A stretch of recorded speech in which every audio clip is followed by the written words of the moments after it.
Well, you get these arguments that say, well, talking like that is against free market, it's against capitalism. No, it's just smart trade. It's not anti-trade. We're for trade. But we want to do it in a way that's smart. So what good is it going to do us if we continue to trade and just have those, the benefits of trade go into a few pockets?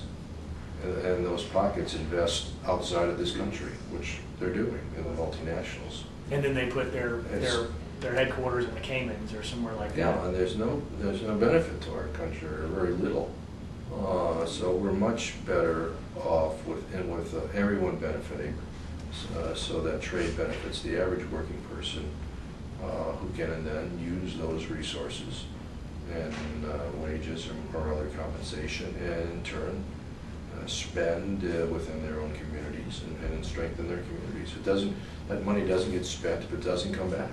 Okay. And if it's not here, it can't get spent here. It gets spent somewhere else. So we're buying items, or our citizens are buying items that are actually not coming back into our tax base. There's no incentive for those companies to reinvest into.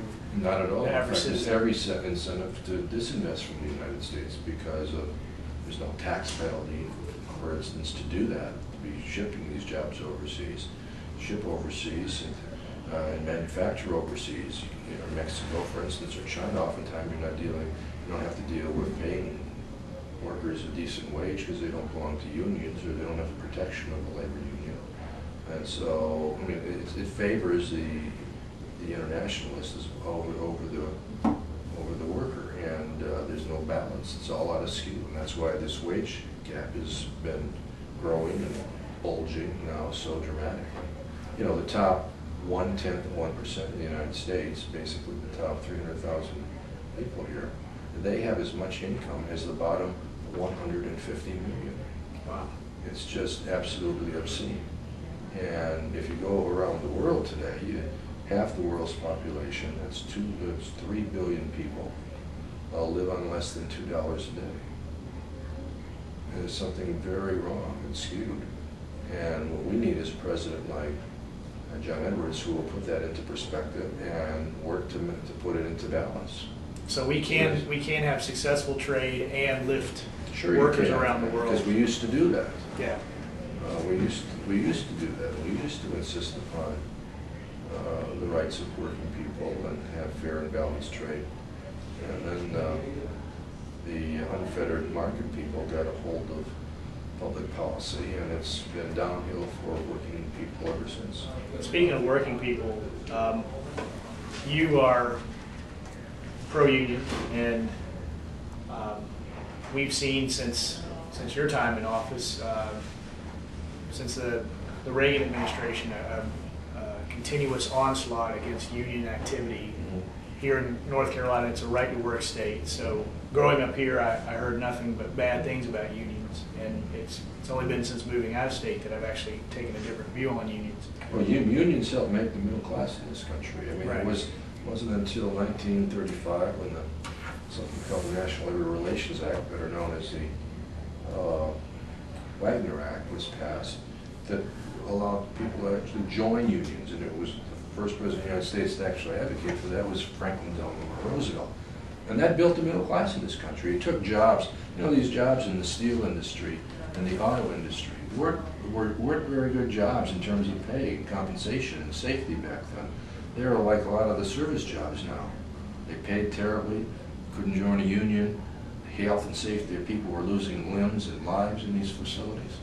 They got a union. They bargained collectively with these companies. They improved their wages. They got health care benefits. They got safety measures. They gave them the right to a sense of dignity at work. And it made a huge difference. It changed the whole economic complexion of the United States because it created an expanding middle class. And there's no reason that can't happen today with a lot of these service jobs that pay, you know, $8 to $12 an hour. It's difficult to live on $8 an hour. It's a poverty wage. You try to take care of a family, It's not possible. a spouse, and a couple of kids on that, you're working in poverty wages. So what we need is a labor movement today that's responsible, which most of them are. There's some that aren't, but the vast majority of them are, and that will help people get their justice at the workplace and help communities grow. Because when you get a better wage base, you can do more things for your community. You have a better tax base, you get better schools, you have better services, you have better opportunities for your children. So I think all of that's in the offing, and John Edwards has worked very hard across this country helping folks organize into unions. He was on a trip across the country, probably went through Colorado, called the Hotel Rising Campaign with Danny Glover, the actor, to help raise the wages and give people in the hotel hospitality business, housekeepers, people who clean the room, a chance to join a union. Most of these folks, they're not in a big city, often make $8 an hour or something like that. They work hard.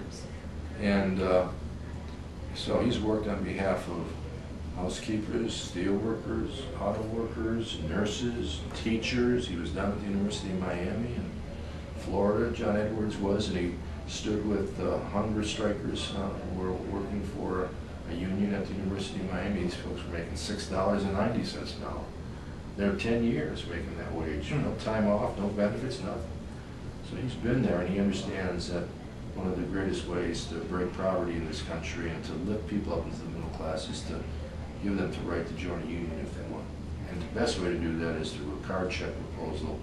Oh, okay. And but thanks for having me on your show. I enjoyed it. Yeah, thank you, David, Congressman Bonior.